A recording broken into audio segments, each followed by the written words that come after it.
Copyright disclaimer under Section 107 of the Copyright Act 1976. Allowance is made for fair use for purposes such as criticism, comment, news reporting, scholarship, and research. Fair use is a use permitted by copyright statute that might otherwise be infringing. Non-profit, educational or personal use tips the balance in favor of fair use. आज हम जिस movie के बारे में बात करने वाले हैं उसका नाम है माइनक्राफ्ट। 2025 में ये मूवी रिलीज हुई थी और देखने में काफ़ी इंटरेस्टिंग है। फिल्म के स्टार्टिंग में हम स्टीव नाम के एक लड़के को देखते हैं जिसे बचपन से ही माइंस में जाकर चीज़ों को ढूंढने का बहुत शौक था, लेकिन बच्चों की माइंस में एंट्री नहीं होती थी। इसी वजह से उसकी ये ख्वाहिश कभी भी पूरी नहीं हो सकती। हमें पता चलता है कि स्टीव बचपन ही से बहुत ज़्यादा क्रिएटिव है। वो अपने आसपास की चीज़ों से कुछ ना कुछ बना लेता है। जब वो बड़ा हुआ तो उसे अपने बचपन का ख्वाब पूरा करने के लिए माइंस में घुसने का मौका मिलता है। वो वहाँ जाता है और बहुत सारी खुदाई करने के बाद उसे एक ऑर्ब और एक अर्थ क्रिस्टल मिलता है। जैसे ही वो ऑर्ब को अर्थ क्रिस्टल में डालता है तभी उसके सामने एक पोर्टल खुल जाता है। नेक्स्ट सीन में हम देखते हैं कि स्टीव पोर्टल को पार करके एक ऐसी दुनिया में पहुंच गया था जिसे ओवरवर्ल्ड कहते थे। असल में स्टीव माइनक्राफ्ट गेम के अंदर आ चुका था। ओवरवर्ल्ड बहुत ही ज्यादा खूबसूरत था। यहाँ पर आप जो चीजें सोचते हैं वहाँ इन चीजों को बड़ी आसानी से बना सकते हैं। तो स्टीव वहीं रहकर अपने लिए एक हेवन जैसी दुनिया बनाने का सोचता है। वहाँ उसे एक डेनिस नाम का वुल्फ डॉग मिलता है। स्टीव उसे अपना पालतू जानवर बना लेता है और अपनी दुनिया को बनाना जारी रखता है। अब स्टीव को डेनिस अपनी जान से भी प्यारा लगने लगा था। काफी टाइम ऐसे ही गुजर जाता है।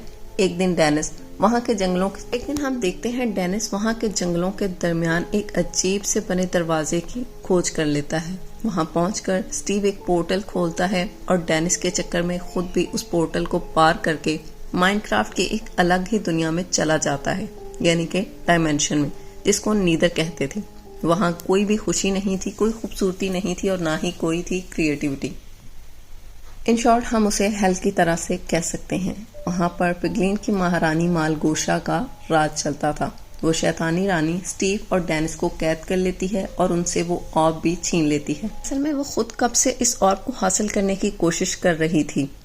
वो इस ऑर्ब को हासिल करके ओवरवर्ल्ड को खत्म कर देना चाहती थी। स्टीव ओवरवर्ल्ड को बचाने के लिए डेनिस को समझाता है कि अब उसको ही ऑर्ब को बचाना होगा। तब हम देखते हैं जब सब सो जाते हैं तो स्टीव डेनिस की मदद से कैद से बाहर निकलता है और ऑर्ब को चुराकर डेनिस को देता है और डेनिस को इस ऑर्ब को ले जाकर वापस अर्थ पर उसके घर में छुपा देने को कहता है। डेनिस को नीदर से बाहर भेजने में वो कामयाब तो हो जाता है और डेनिस पिगलिन से बचता हुआ ओवरवर्ल्ड के पोर्टल से निकलता है और सीधा अर्थ पर स्टीव के घर आ जाता है। अब हम देखते हैं कि वो ऑर्ब को उसके बेड के नीचे जैसे ही डालता है तभी ऑर्ब और क्रिस्टल दोनों एक दूसरे से अलग हो जाते हैं और ओवरवर्ल्ड का पोर्टल बंद हो जाता है। हम प्रेजेंट टाइम में देखते हैं कि हंग सिटी गेम का चैंपियन गैरेट, जो द गार्बेज मैन के नाम से मशहूर था, अपना वीडियो गेम स्टोर चलाकर अपना गुजारा कर रहा था। एक तो इसकी इकोनॉमिकली कंडीशन बहुत ज्यादा बुरी थी, ऊपर से उसे उस जगह को खाली करने का नोटिस भी मिल जाता है। अब वो कोशिश करता है पैसा कमाने की और अपनी जगह को बचाने के लिए वो स्टोरेज वाटर टाइप बैंड पर बड़े कंटेनर्स को खरीदने जाता है एक नीलामी में, जहां उसे पता चलता है कि एक स्टोर में 1978 का सबसे पॉपुलर गेम कॉस्मोस भी है। कॉस्मोस का नाम सुनकर गैरेट बहुत ज्यादा खुश हो जाता है और उससे अच्छा पैसा मिलने की उम्मीद जाग जाती है। इसी बात के चक्कर में गैरेट उस स्टोर को कई गुना ज्यादा पैसों में खरीद लेता और चेक काट कर फौरन नीलामी करने वाले आदमी को दे देता है। सबसे पहले कॉस्मोस वाले बॉक्स को वो खोलता है, उस पर उसमें से कुछ कबाड़ के साथ ऑर्ब और क्रिस्टल के अलावा कुछ नहीं मिलता। असल में वो सामान स्टीव के लंबे टाइम से बंद पड़े घर का था। अब गैरेट के बचे खुचे पैसे भी चले गए थे तो वो बहुत ज्यादा उदास हो जाता है। फिर वो कॉस्मोस के बॉक्स में ऑर्ब और क्रिस्टल लेकर तेज रफ्तारी से अपनी कार को चलाता हुआ अपने घर जा रहा था। तभी रास्ते में अचानक उसकी कार का इंजन भी खराब हो जाता है। गैरेट बहुत ज्यादा परेशान हो गया था कि वो अपनी कार से बाहर निकलकर बहुत ज्यादा शोर मचाता है। उसी टाइम हम एक नताली नाम की लड़की को देखते हैं जो अपनी माँ की आखिरी ख्वाहिश पूरी करने के लिए अपने छोटे भाई हेनरी के साथ स्टीव और गैरेट के शहर आ गई थी। हेनरी एक बहुत ही होशियार और क्रिएटिव लड़का था। वो अपनी ही ख्वाहिशों के तस्वर में हमेशा उन्हें तस्वीर बना लिया करता था। शहर पहुंचकर उनकी मुलाकात एक रियल एस्टेट एजेंट से होती है जिसका नाम था डॉन। असल में नैताली की जॉब एक चिप्स बनाने वाली कंपनी में लगी थी। सीन में हम देखते हैं कि डॉन उसी के घर की चाबी नैताली को देने आती है। अगली सुबह हम देखते हैं कि हेनरी अपने स्कूल जाने से पहले गैरेट के गेम स्टोर में जाकर उससे मिलता है। वहाँ उसकी चीजों को देखता है और उसके बाद वो अपने स्कूल चला जाता है। अब उसकी पहली क्लास चल रही होती है जिसमें उसका आर्ट टीचर तमाम बच्चों को लाइव सेंटर और केला बनाने को कहता है। सब बच्चे उसको बनाने में लग जाते हैं, लेकिन हेनरी अपनी ख्वाहिशों के चलते, अपने ख्वाबों के चलते केले के पेड़ पर एक जेट पैक बना देता है, जिससे उसका टीचर उसे कहता है कि एक लाइव आर्ट थी, इसमें सब्जेक्ट जैसा होता है उसे वैसा ही बनाना चाहिए। अब उसकी ड्राइंग देखकर उसके क्लास के बाकी बच्चे उसका मजाक बनाते हैं। तभी हेनरी अपनी बनाई तस्वीर को सच करने के लिए हकीकत में एक जेट पैक बनाकर उसको स्केलेटन से बांधकर सबके सामने टेस्ट करने के लिए ग्राउंड पर लेकर आता है। लेकिन तभी हम देखते हैं कि एक शरारती बच्चा इस जेट पैक का एक तार काट देता है, जिससे उसका जेट पैक उड़ तो जाता है पर वो अपना कंट्रोल खो देता है और सीधा चिप्स बनाने वाली कंपनी के लोगों से जाकर टकरा जाता है, जिसकी वजह से वो लोगो टूट जाता है। हेनरी की इस हरकत की वजह से उसकी वाइस प्रिंसिपल मैरलिन हेनरी को उसके गार्जियन को बुलाने के लिए कहती हैं, तो हेनरी अपनी बहन को नहीं बुलाता। वो सीधा गैरेट को कॉल करके कहता है कि अगर वो उसका अंकल बनकर स्कूल आएगा तो वो उसे 2000 रुपये देगा। गैरेट बगैर कुछ सोचे उसे लेने के लिए आ जाता है। गेम स्टोर पहुंचकर हेनरी फिर से अपने जेट पैक की कैलकुलेशन करता है और उसके हिसाब से वो बिल्कुल परफेक्ट था, पर वो बहुत ज़्यादा दुखी हो गया था और अपनी पूरी डायरी ही डस्टबिन में फेंक देता है। तभी अचानक हेनरी की नज़र ऑर्ब और क्रिस्टल पर पड़ती है। वो अपनी जासूसी तबीयत की वजह से सामने ऑर्ब और क्रिस्टल को डालता है। दोनों के एक होते ही ऑर्ब हेनरी को खींचते हुए वहां की पुरानी माइंस में ले आता है। दूसरी तरफ स्कूल और घर पर हेनरी के ना मिलने की वजह से निताली बहुत ज्यादा परेशान हो गई थी, तो डॉन निताली के मोबाइल से हेनरी के मोबाइल को ट्रैक करती है और पता लगा लेती है कि वो पुरानी माइंस में गया है। वो खुद निताली को लेकर सीधा माइंस की तरफ चल पड़ती है। अब जैसे ही वो चारों वहां मिलते हैं तभी वहां बना पोर्टल ऑर्ब के साथ उन सबको अपने अंदर खींच लेता है और सीधा ओवरवर्ल्ड में ले आता है। जैसे ही उनकी नज़र ओवरवर्ल्ड पर पड़ती है, इस जगह को देखकर वो दंग रह जाते हैं। पोर्टल खुला देखकर एक नटवट नाम का ग्रामीण पोर्टल से सीधा अर्थ पर आ जाता है। जाते हैं कि ऑर्ब ओवरवर्ल्ड में वापस आ चुका है, तो मालगोशा सीधा स्टीव के पास जाती है और उसे बताती है कि ऑर्ब वापस आ चुका है। तो स्टीव को लगता है कि शायद उसका डॉग डेनिस वापस आ गया है। तभी वो उससे एक सौदा करती है और उसे कहती है अगर वो ऑर्ब उसको लाकर देगा तो वो उसके डॉग की जिंदगी बख्श देगी और उसको इस कैद से भी आज़ाद कर देगी।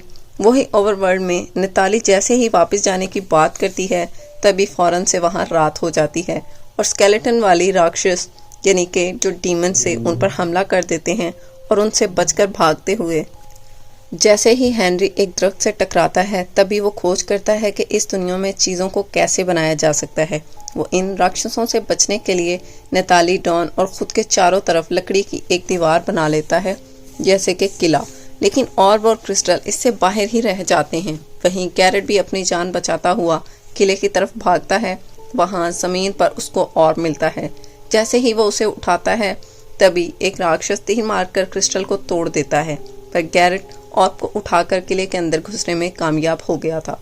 पर अब इनके पीछे ज़ोंबी राक्षस भी अंदर आ जाते हैं। इससे पहले कि वो इन सबको मार डालते तभी स्टीव वहां आकर उन सबको अच्छे से मारकर ख़त्म कर देता है और सूरज के निकलते ही सारे ज़ोंबीज और स्केलेटन खुद ब खुद जलकर ख़त्म हो जाते हैं। उसके बाद स्टीव अपना इंट्रोडक्शन देता है और सबको कहता है कि अर्थ क्रिस्टल अब टूट चुका है, इस वजह से कोई भी अर्थ पर वापस नहीं जा सकेगा। लेकिन तभी स्टीव उन्हें एक रास्ता बताता है कि एक आखिरी अर्थ क्रिस्टल बचा है जो उन्हें हासिल करना होगा। ये सब बताकर स्टीव उनसे एक सौदा करता है कि वो क्रिस्टल को ढूंढकर उन्हें वापस जमीन पर भेजेगा, लेकिन इसके बदले उन लोगों को वो और स्टीव को देना होगा।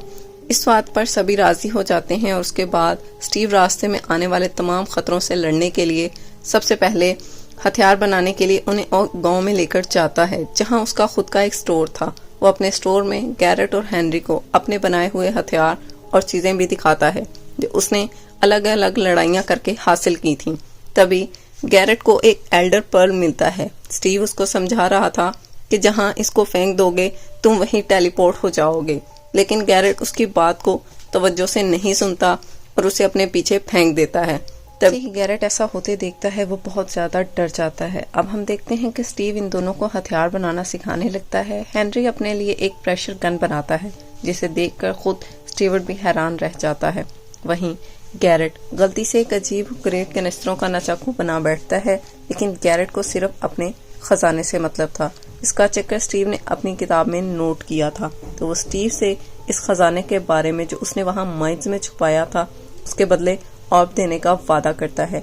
इस समय मालगोशा के सिपाही पिगलियंस इस गांव पर हमला कर देते हैं और इन सब से लड़ने लगते हैं, लेकिन पिगलियंस गैरेट को सबसे ज्यादा मारते हैं और लड़ते लड़ते निताली और डॉन इन तीनों से अलग हो जाती हैं। इतने में स्टीव हेनरी और गैरेट को लेकर गांव की दीवार पर चढ़ता है और उन दोनों को उड़ने के लिए लोहे के पर भी देता है और उन्हें सामने मौजूद पहाड़ियां दिखाता है और बताता है कि वुडलैंड मेंशन इन पहाड़ियों के आगे है। तो गैरेट परों को टेस्ट करने के लिए हेनरी को ही ऊपर से धक्का दे देता है और जब जमीन से टकराने से पहले हेनरी के पर उड़कर उसे उड़ाने लगते हैं तब जाकर वो खुद भी जंप करता है, लेकिन स्टीव बगैर परों के ही गैरेट के ऊपर कूद जाता है। अब वो तीनों हवा में ही पिगलियंस को मारते हुए पहाड़ी से पहले ही गिरकर क्रैश हो जाते हैं। अगले सीन में हम देखते हैं कि गैरेट और हेनरी के पूछने पर स्टीव उन्हें बताता है कि ये पिगलियंस मालगोशा के सिपाही हैं जो बहुत टाइम पहले उसके लोगों ने उसकी डेनिसिंग क्रिएटिव पार्टी का मजाक उड़ाया था और उसके अंदर बहुत ज्यादा नफरत भरी, जिसकी वजह से वो हर एक की क्रिएटिविटी को खत्म कर देना चाहती है और ओवरवर्ल्ड को खत्म करना चाहती है। उसे खत्म करने के लिए ही उसे ऑर्ब चाहिए और मुझे ये ऑर्ब अपने डॉग डेनिस की जिंदगी बचाने के लिए चाहिए। दूसरी तरफ हम देखते हैं कि मालगोशा ऑर्ब ना लाने की वजह से अपने सिपहसालार पर गुस्सा करती है और अपने ग्रेट हॉक से उसे मरवा देती है। इधर ओवरवर्ल्ड में डॉन और निताली को एक वुल्फ डॉग मिलता है। डॉन जब उस वुल्फ को एक हड्डी देती है तभी वो उसके कॉलर पर देखती है कि ये डेनिस है। ये तो डेनिस स्टीव का सूंघता हुआ उन दोनों को अपने पीछे वुडलैंड मेंशन की तरफ ले जाता है। इधर हम देखते हैं कि स्टीव गैरेट के दबाव में पहले उनको अपनी हीरो की एक दुकान में लेकर जाता है, लेकिन तभी ग्रेट हॉक खुदान की दीवार ही उड़ा देता है। तो स्टीव हेनरी और गैरेट को जल्दी से माइन कार्ट में बिठाकर वहां से निकालने की कोशिश करता है, लेकिन अपने ही क्रीपर फार्म में वो फंस जाता है और फिर जैसे ही तैसे खुदान से बाहर आते हैं, लेकिन सभी के पैर फटकर ही खुदान को उड़ा देते हैं। हेनरी गैरेट पर गुस्सा करता है क्योंकि उसके लालच की वजह से वो सब मरने वाले थे। तो गैरेट उसे समझाता है कि उसे पैसों की बहुत जरूरत थी क्योंकि वो बिल्कुल दिवालिया हो चुका है। इससे उसके पास जो कुछ भी बचा था वो भी चला जाता। ये सब सुनकर हेनरी उसे तसल्ली देता है और कहता है कि तुम अकेले नहीं हो क्योंकि तुम मेरे दोस्त हो। फिर वो वुडलैंड मेंशन में पहुंचकर स्टीव उन्हें बताता है कि मेंशन पर 3 फ्लोर हैं। फर्स्ट फ्लोर पर मेजर जो कुल्हाड़ी पार कातिल हैं वो हैं। सेकंड फ्लोर पर डार्क मैजिक से भरे ओगर्स घूमते हैं और थर्ड फ्लोर पर अर्थ क्रिस्टल है जिसकी हिफाजत एंडरमैन करते हैं। फिर स्टीव उन दोनों को बताता है कि कुछ भी हो जाए लेकिन तुम लोगों ने एंडरमैन की आंखों में नहीं देखना। फिर गैरेट के प्लान के हिसाब से वो मेंशन के अंदर जाते हैं जहां सभी प्लेजर्स का ध्यान भटकाने के लिए वो गाना बजाना शुरू कर देते हैं। इसका फायदा उठाकर हेनरी सेकंड फ्लोर पार कर जाता है, लेकिन प्लेजर यानी कुल्हाड़ी मार कातिल उसे देख लेते हैं और उसे मारने के लिए दौड़ते हैं। हेनरी भागता भागता थर्ड फ्लोर पर आ जाता है। इस सीन में हम देखते हैं कि गैरेट की फाइट चिकन जॉकी से होती है। वो गैरेट को बहुत मारता है। इतने में हेनरी को अर्थ क्रिस्टल मिल जाता है, लेकिन हेनरी गलती से एंडरमैन की आंखों में देख लेता है। इसकी वजह से उसे बहुत ज्यादा वहम होने लगता है कि उसके जान पहचान के सब लोग उसे बहुत लूजर समझते हैं और उसे बेकार बताते हैं। पर हेनरी खुद को संभालता है और एंडरमैन पर वार करता हुआ उसे खत्म कर देता है। एंडरमैन के मरते ही हेनरी को एक एंडरपर्ल मिलता है जिसमें टेलीपोर्ट की ताकत थी। अब क्रिस्टल हासिल करके वो तीनों जैसे ही वुडलैंड मेंशन के बाहर निकलते हैं और पुल को पार कर रहे होते हैं, तभी मालगोशा अपने पिगलेंस के साथ वहां आ जाती है और अपने पिगलेंस को इन सबको मारने का हुक्म देती है। हेनरी से ऑर्ब छीनकर वो वहां से चली जाती है, लेकिन तभी गैरेट हेनरी और स्टीव को वहां से निकालकर अकेले ही पिगलेंस से लड़ने लगता है, लेकिन पिगलेंस ब्लास्ट करके पुल को ही उड़ा देते हैं, जिससे गैरेट भी उनके साथ पुल से नीचे गिर जाता है और इस ब्लास्ट के झटके की वजह से हेनरी और स्टीव भी जमीन पर गिरकर बेहोश हो जाते हैं। लेकिन अगले सीन में हम देखते हैं कि स्टीव को जब होश आता है तो वो देखता है कि डेनिस उन्हें ढूंढ चुका है और इसके साथ निताली और डॉन भी हैं। दूसरी तरफ हम देखते हैं कि मालगोशा ऑर्ब को नीदर के पोर्टल पर लगाकर उसकी लेजर्स को एक्टिवेट करके चारों तरफ अंधेरा कर चुकी थी। हम देखते हैं कि हेनरी, स्टीव, डॉन और निताली ऑर्ब को वापस हासिल करने के लिए लड़ने की तैयारी करते हैं। हेनरी और निताली विलेजर्स के प्रोटेक्टर आयरन गोम्स को बनाते हैं। वो सभी पिगलिन से लड़ाई शुरू कर देते हैं। अपनी सिपाही फौज को हारते देखकर मालगोशा अपने ग्रेट हॉक को लड़ाई में उतारती है। अब स्टीव चाहता है सीधा मालगोशा से लड़ने के लिए और हेनरी इंटरपोल की मदद से सीधा टेलीपोर्ट होकर ऑर्ब के पास वापस पहुंच जाता है। इससे पहले कि हेनरी ऑर्ब को हासिल करता, तभी ग्रेट हॉक उस पर फायर करके हेनरी को नीचे गिराते हैं, लेकिन ज़मीन से टकराने से पहले ही गैरेट वहां आकर उसको हवा में ही बचा लेता है। असल में गैरेट इस ब्लास्ट में पिगलिन के एयर बैलून्स की वजह से बच गया था। नेक्स्ट सीन में हम देखते हैं गैरेट नीदर के पोर्टल वाले दीवार को ही उड़ाकर उसको ख़त्म कर देता है, जिससे पोर्टल बंद हो जाता है और ये सब कुछ ख़त्म हो जाता है। सूरज की रोशनी निकल रही थी और रोशनी की वजह से सारे पिगलिन ज़ोंबी बन जाते हैं और मालगोशा अपनी ताकत को खो जाती है। लेकिन फिर भी वो स्टीव को चालाकी से मारने की कोशिश करती है, लेकिन वो कामयाब नहीं होती और उसे अपनी जान देनी ही पड़ती है। फिर सब कुछ ठीक हो जाता है और स्टीव अपने प्यारे डॉग डेनिस को डॉन को सौंप देता है और ख़ुद वहीं रुकने की डिसाइड करता है। तभी हम देखते हैं कि नताली उससे कहती है कि तुम अपना जादू असली दुनिया में क्यों नहीं करते। ये बात सुनकर स्टीव का इरादा बदल जाता है और वो भी उन सब के साथ ऑर्ब को लेकर ज़मीन पर वापस आ जाता है। वहीं पर सब मिलकर गैरेट के लिए एक नया गेम बनाते हैं जिसका नाम ब्लॉक सिटी रखते हैं, जो बहुत ज़्यादा हिट हो जाता है। इधर स्टीव गैरेट के स्टोर में ही अपने गाने की तूफानी परफॉर्मेंस देता है। असल में स्टीव गैरेट का स्टोर पार्टनर भी था। वहीं डॉन अपना काम छोड़कर अपने ख्वाहिश को पूरा करने फैंस दिखाने की एकेडमी खोलती है और हेनरी इस बार अपनी जेटपैक को खुद ही पहनकर स्कूल आता है। इससे वो सबसे ज़्यादा कूल और सबका चहेता बनता है और इसके साथ ही माइनक्राफ्ट मूवी हैप्पी एंडिंग के साथ ख़त्म हो जाती है।